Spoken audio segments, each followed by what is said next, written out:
Alright. I have a microphone for you both.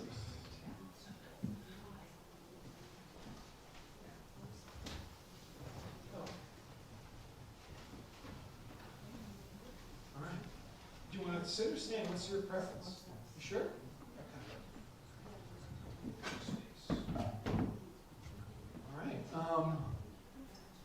Can you take us through like how this, I mean it's a trilogy. We showed Anatomy of the Spring Roll about a year ago. Can you give us some context how the trilogy started for those unfamiliar?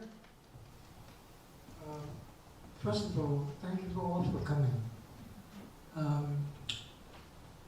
We start our production doing a theater production first, like a theater. Then we do documentary for PBS. That's how we work. We'll work on all the bus, and then we do it. And to make such personal films for you, like you're in the film, it's about your life. Does it ever get surreal with reality, the movie? We're filming, we're not filming, just film me. Like how did you approach including so much of yourself?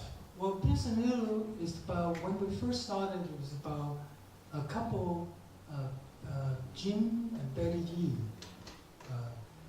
And they were trying to have kids through initial, vitro fertilization. So then when my stroke happened, that he auto-turned the camera on me. Wow. Can you talk about the project too, Arnold? Well, originally it was, we were following this couple of friends, Jim and Betty, and they thought, at first they tried traditional Chinese medicine. So the diagnosis was that her womb was too cold. And so Dr. Ng prescribed warming herbs. But that didn't work, so then they went to in vitro fertilization. As the story went on, Paul suddenly had a stroke, and then became his what happened to him in the subsequent rehabilitation. And so we kind of abandoned Jim and Betty's story because this was more dramatic and it was more personal. We thought, well, let's just follow that. And that's what happened there. Wow. Yes. How old was Paul when he had? How old was Paul? 43. 43. When it happened. Too young. Well, there's a curse in my family. Yeah. Is that how you, I guess, interpret it or make sense of as like a curse? Well, actually, when I was a kid, growing up in Vietnam, I tried to leave the country. I couldn't because I couldn't leave the country. So there was hospital. We lived right next door to the hospital. So I went inside the ward and standing in front of a dead person on the blocked eyes. So I make a wish. If he grant me to exit country, to leave the country, so I give an arm, a leg, or an eye. And little did I know the spirit claimed me.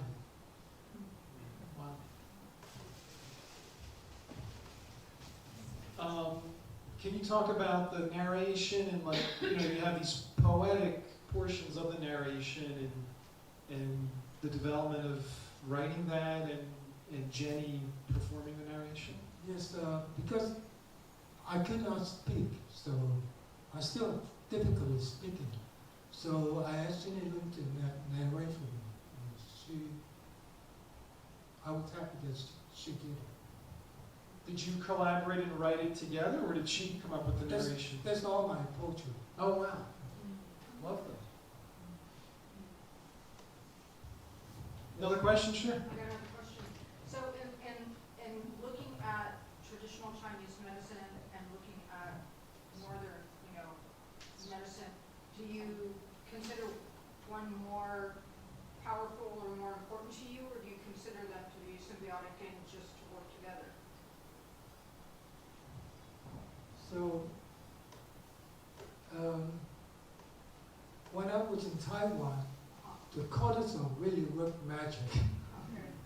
So Yeah. all my allergy went away. So after the cortisone shot, Cortisone, but yeah. like the doctor said, you can't take cortisone all the time.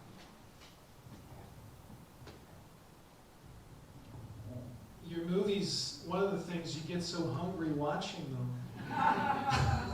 But then you get to the hospital food and you're like, whoa! What country's food would you eat every day if you could? Can you pick one style of cuisine?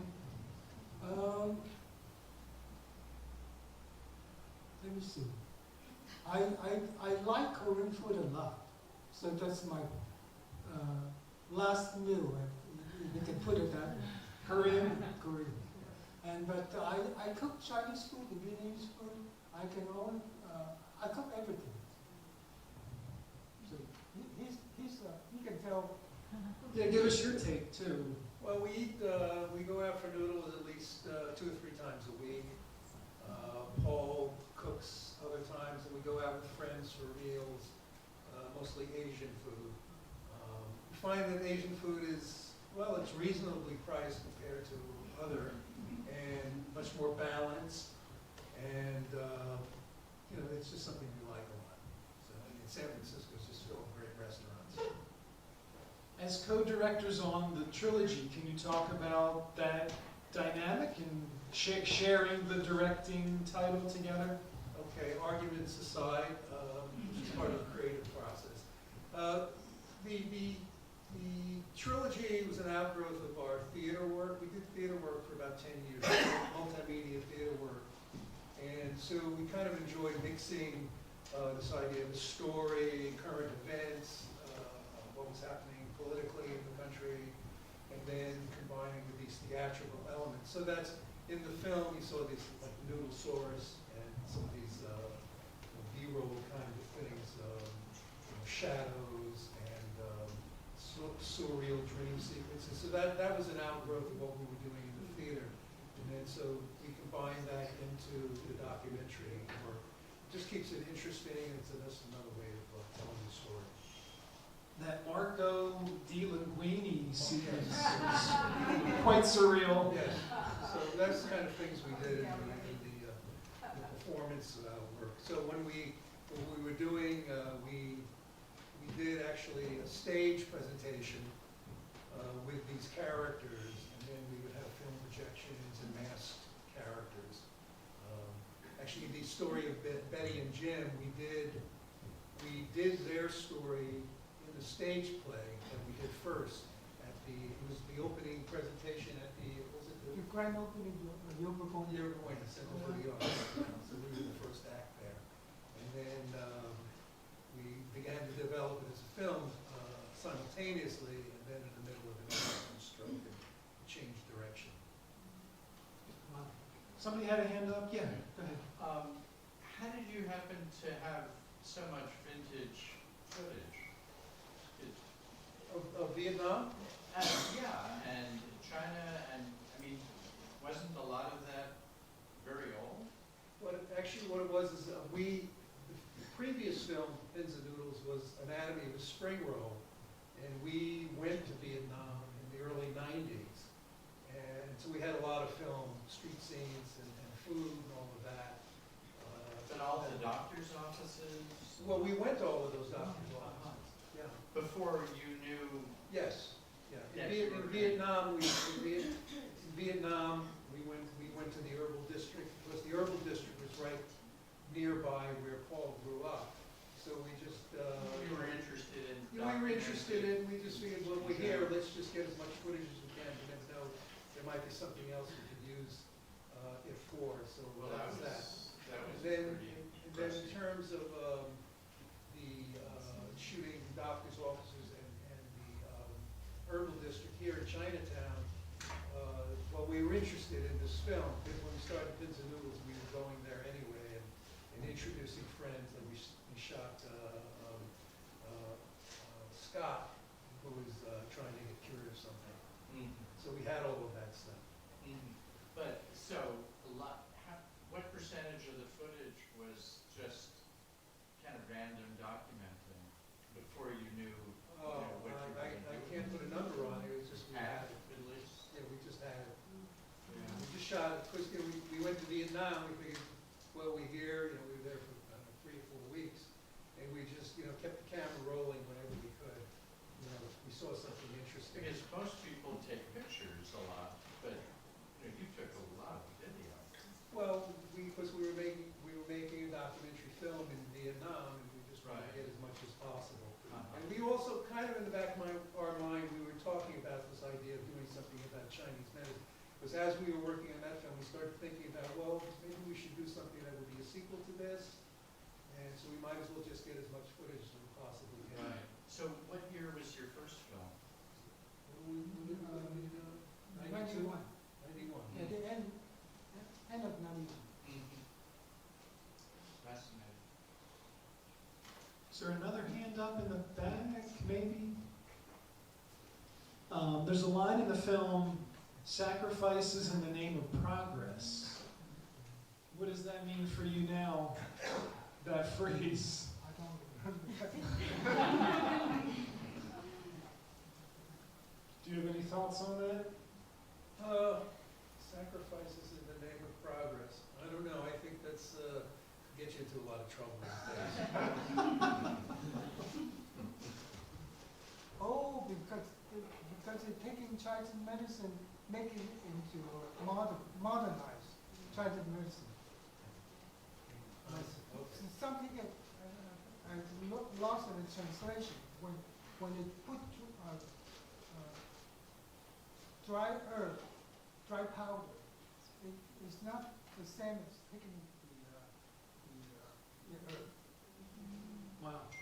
Do you recommend acupuncture? Do you find that helpful at this point in your life, or? I have I still have a lot of problems because I developed arthritis. I'm going to the doctor getting arthritis treatment. Wow. Oh, we have a hand up, yeah. Yes, hi Paul. Hi. Was that biotech company in Vietnam that you went to visit? Where was that company? In Taiwan. In Taiwan. And exactly, was that a drug that they gave you, or was it a,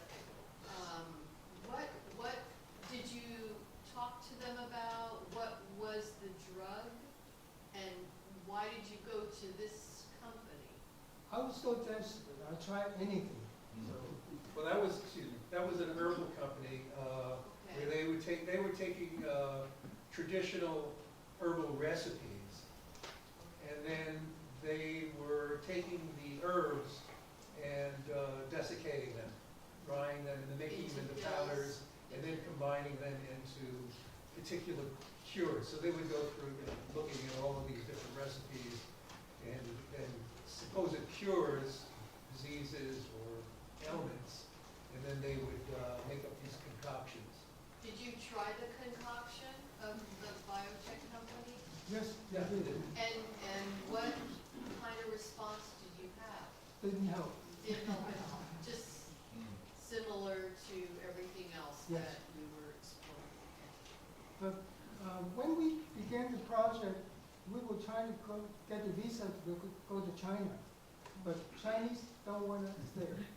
So we went to Taiwan. They opened the door for us. My impression is that you got over your seafood allergy. How did you do that in the end? From my stroke. Your stroke? Yeah, that's one thing out. The stroke eliminated your seafood allergy. Yes. Oh, wow. I don't know why, but it happened. Wow.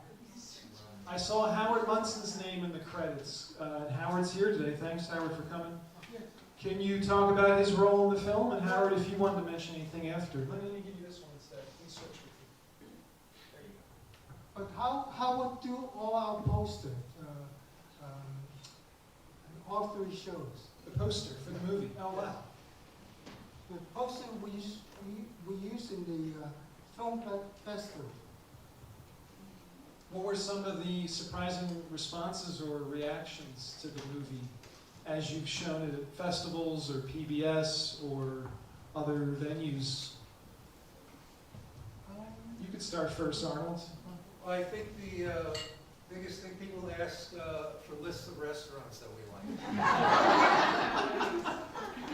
And then they wanted to also get our acupuncturist card. So that was the exposure, I think, mostly. Did you have anything to add on people's, what they've said about the movie that was surprising over the years? Nothing to come to mind. Yeah. One of the things that's happened is that these films have been used in universities, in Asian American studies, a lot, and also this particular film gets a lot of play in universities because there's a lot of interest in Chinese medicine. So that's been kind of nice to see that it's had an afterlife from the broadcast on TV. This film actually showed in Houston Fine Art Museum. They flew us out there. In Houston? Yeah. Oh, wow. We have a few minutes left. Any other questions?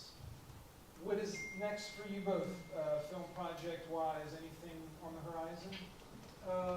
Well, presently, we wanted to do a fourth film, which had to do with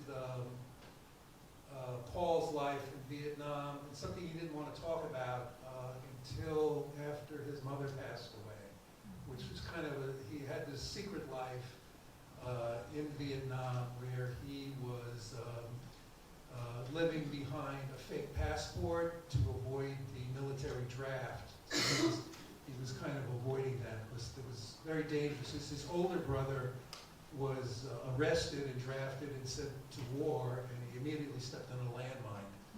So he survived, but his mother swore that she would sacrifice no more children to that war. And so she took Paul on a sort of a dangerous trip in the countryside and got him a fake passport. He began living this double life in secret. And then he had all kinds of adventures, but one of the things that happened is he met a CIA officer and began living with this guy, and he was under their protection for a while. And eventually they tried to recruit him for espionage, but that was in Hong Kong after Paul escaped Vietnam using his fake passport. And so anyway, this long story short is we did get some money to do a pilot, but we didn't get any subsequent money. Things have changed lately in terms of getting grant money. But so we decided that we would write a book on Paul's experiences. So we're in the process of writing that book now and looking for an agent. Wow. Before we go, I want to ask you, Paul, one of the most, for me, moving scenes is your brother. When you had your stroke, you're in the hospital, and your brother is, trying all these things and massage, the oil. What is he still practicing? Is he still with us? But that was his first stroke. Then he had second stroke. The second stroke immobilized him. So the third stroke, he passed away. Okay. Wow. Anything else? Anybody, any burning questions? How can we see the films? If anybody has a friend that wants to see these movies, are they streaming or can they find a DVD? Or They're available at the public library. Oh, perfect. San Francisco Public Yes. Library? But this film, you can't check it out because someone check it out, don't return it. You stole it? The library only one copy of it. Oh, wow. So you have to see their main library, 5th floor, special collection. And you can watch it on the Yes. 5th floor at the library. Yes. All right. Okay. I wanted to say, I want to thank Jeff for inviting us to Clarion, and I want to thank Nata, Ken, who gave us the first money. Thanks, everybody, for coming out.